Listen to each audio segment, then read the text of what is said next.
Attention now to Moshe Lavi. He is the brother-in-law of hostage Omri Miran, who was kidnapped from his home in Israel during the October the 7th attacks. Omri Miran is the father of two young girls, and his family has campaigned tirelessly for his release. Moshe, welcome to the show, or I should say welcome back to the show. You and I have spoken before, but it's wonderful to have you back. And I understand, Moshe, that today is a pretty tough day for you and your family. I think it's your niece's birthday. I was looking on your account on X, and I think Ronnie is 4 years of age. And yet again, as we look at, your account on X and that beautiful photo, her father isn't home. Yet again, another year, father isn't home. You've been advocating for your brother-in-law's release since the war began. Just give us a sense of what are you hearing from the Israeli authorities at this junction?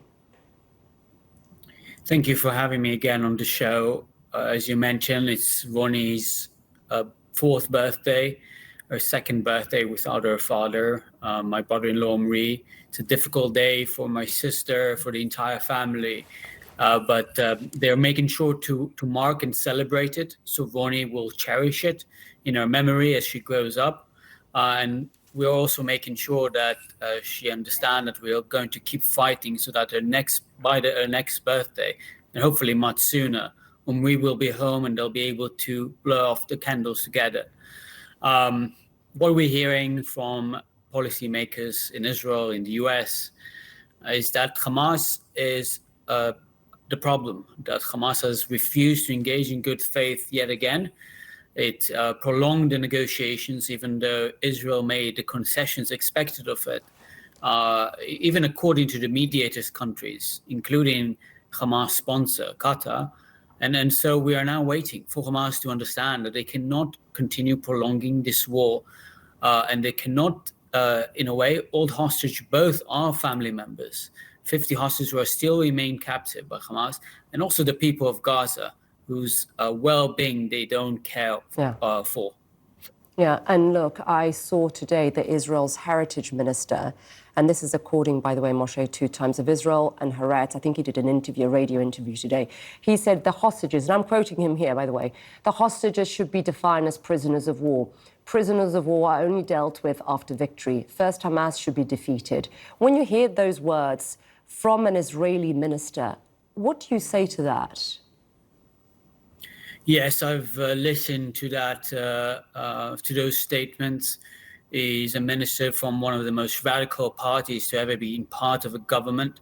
And sadly, there are radical elements in our government and in our Knesset, our parliament, that are prioritizing other objectives other than bringing home the hostages, and forgetting that according to every poll since May 2024, or nearly every poll, at least 70% of the Israeli public want to see the war ends with the return of the hostages.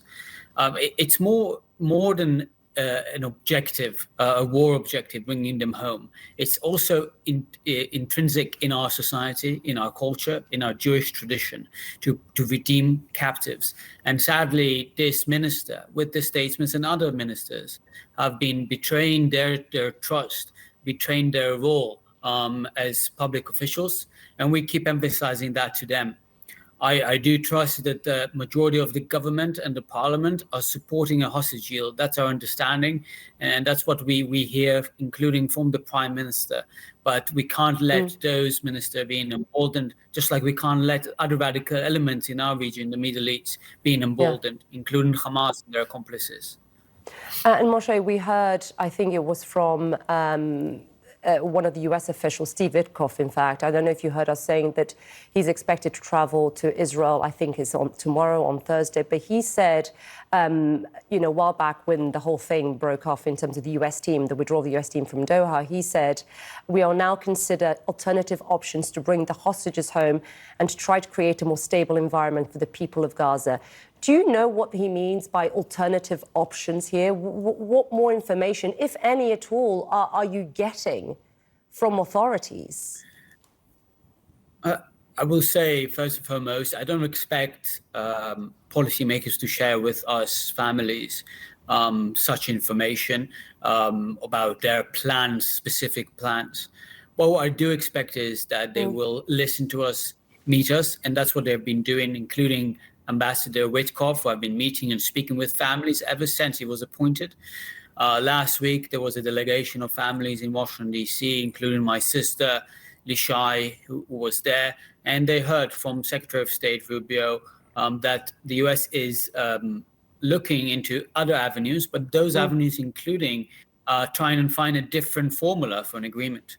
And perhaps we need to start emphasizing bridging agreements are not going to bring a resolution to the hostage crisis or to the humanitarian concerns in Gaza. What we do need now is an agreement that ends the war, bring home the hostages, and allow Gaza rebuild, reconstitute without Hamas in power. And Moshe, you're talking about the humanitarian situation. We have now been hearing of mounting evidence really of starvation. The UN-backed Food Security Agency warning of the worst-case scenario you've heard, I'm sure, in the last 24 hours of famine. President Trump himself has said just this week, there's a real starvation stuff. I see it and you can't fake it. Prime Minister Netanyahu says there's no starvation in Gaza. Your loved one is being brutally held by Hamas. 50 being held, 20 believed to be alive. When you hear, of these scenes of desperation, the fight for food, the hunger, I mean, what crosses your mind about what your brother-in-law might be going through here? I want to emphasize that, like many other Israelis, I empathize with Gazans, non-combatants who are suffering from the continuation of this war. I put the onus on Hamas for initiating October 7th, for creating a terror regime in the first place in Gaza instead of building a true free society since it took power first in 2006 elections, then in a coup in 2007. But at the same time, we need to ensure that we prioritize both bringing home the hostages and also alleviating the suffering in Gaza. Yeah. What I do know about Omri's situation from other hostages who return is that they are facing starvation, that there have been the hostages that have been abused, tortured, caged, deprived of daylight, water, sanitation. And that's my focus. I believe the key to end the war is to release all the hostages. In an ideal world, they would not have been taken in the first place, of course, but they would have been home long time ago without any concessions made by Israel. But we know we have to negotiate, and that a deal is the only way to end the suffering for everyone involved and see a new vision for this region. Moshe, really appreciate you taking the time to speak to us. Please wish Ronnie a very happy 4th birthday, and we hope, of course, she gets to hold her father tightly at the next birthday party. Thank you very much. Appreciate it. Amen. Thank you. Thank you. Now, Amnesty